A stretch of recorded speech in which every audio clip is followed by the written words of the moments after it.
الحمد لله رب العالمين، أصلي وأسلم على من بعثه الله رحمة للعالمين سيدنا محمد وعلى آله وصحابته أجمعين وعلى التابعين ومن تبعهم بإحسان إلى يوم الدين. أما بعد، معاشر الإخوة الكرام، سلام الله عليكم جميعا ورحمته تعالى وبركاته. ما زال حديثنا متواصل في شرح رياض الصالحين.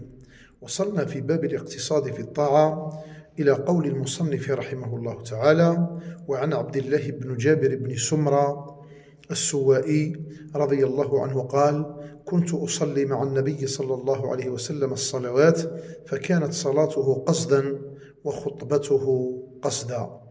وعن أبي جحيفة وهب بن عبد الله رضي الله عنه قال: آخى النبي صلى الله عليه وسلم بين سلمان الفارسي وأبي الدرداء، فزار سلمان أبا الدرداء فرأى أم الدرداء متبدلة فقال: ما شأنك؟ قالت: أخوك أبو الدرداء ليس له حاجة في الدنيا. فجاء أبو الدرداء فصنع له طعاما فقال له: كل فإني صائم. قال: أما أنا بآكل حتى تأكل؟ فأكل. فلما كان الليل ذهب أبو الدرداء يقوم فقال له: نم، فنام. ثم ذهب يقوم فقال له: نم. فلما كان آخر الليل قال سلمان: قم الآن. فصليا جميعا. فقال له سلمان: إن لربك عليك حق، وإن لنفسك عليك حق، ولأهلك عليك حق، فأعط كل ذي حق حقه. فأتى النبي صلى الله عليه وسلم فذكر له ذلك، فقال له النبي صلى الله عليه وسلم: صدق سلمان. الشاهد من هذا أن الإنسان في حياته ساعة لنفسه، وساعة لربه، وساعة لأهله، وهذا ما أقره النبي صلى الله عليه وسلم حيث قال: صدق سلمان.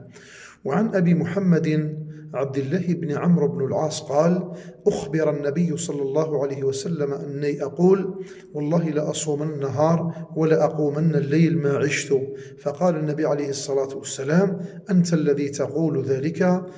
فقلت له: قد قلته بأبي أنت وأمي يا رسول الله. قال: فإنك لا تستطيع ذلك، فصم وأفطر ونم وقم، وصم من الشهر 3 أيام، فإن الحسنة ب10 أمثالها، وذلك مثل صيام الدهر. قلت: إني أطيق أفضل من ذلك. فقال: فصم يوما وأفطر يوما. قلت: فإني أطيق أفضل من ذلك. قال: فصم يوما وأفطر يوما، فذلك صيام داود، وهو أعدل الصيام، وفي رواية هو أفضل الصيام. فقلت: فإني أطيق أفضل من ذلك. فقال عليه الصلاة والسلام: لا أفضل من ذلك. قال: ولا أن أكون قبلت 3 أيام التي قال فيها النبي صلى الله عليه وسلم: أحب إلي من أهلي ومالي. وفي رواية: ألم أخبرك أنك تصوم النهار وتقوم الليل؟ قال: أو قلت: بلى يا رسول الله. قال: فلا تفعل، صم وأفطر ونم وقم، فإن لجسدك عليك حق، وإن لعينك عليك حق، وإن لزوجك عليك حق، وإن لزورك عليك حق، وإن يحسبك أن تصوم في كل شهر 3 أيام، فإن لك بكل حسنة 10 أمثالها، فإن ذلك صيام الدهر. فشدد علي. قلت: يا رسول الله، إني أجد قوة. قال: صم صيام نبي الله داود ولا تزد عليه. وصيام نبي الله داود عليه السلام كان يصوم يوما ويفطر يوما. وفي رواية: ألم أخبر أنك تصوم الدهر وتقرأ القرآن كله؟ قلت: بلى يا رسول الله، ولم أدري بذلك إلى الخير. قال: فصم يوما نبي الله داود، فإنه كان أعبد الناس وأقرأ القرآن في كل شهر. قلت: يا نبي الله، إني أطيق أفضل من ذلك. قال: فاقرأ من كل 20. قلت: يا نبي الله، أطيق أفضل من ذلك. قال: فاقرأ من كل 10. قلت: إني أطيق ذلك. قال: فاقرأ في 7 ولا تزد عليه. فشددت على نفسي فشدد علي. وقال للنبي صلى الله عليه وسلم: إنك لا تدري لعلك يطول بك عمر.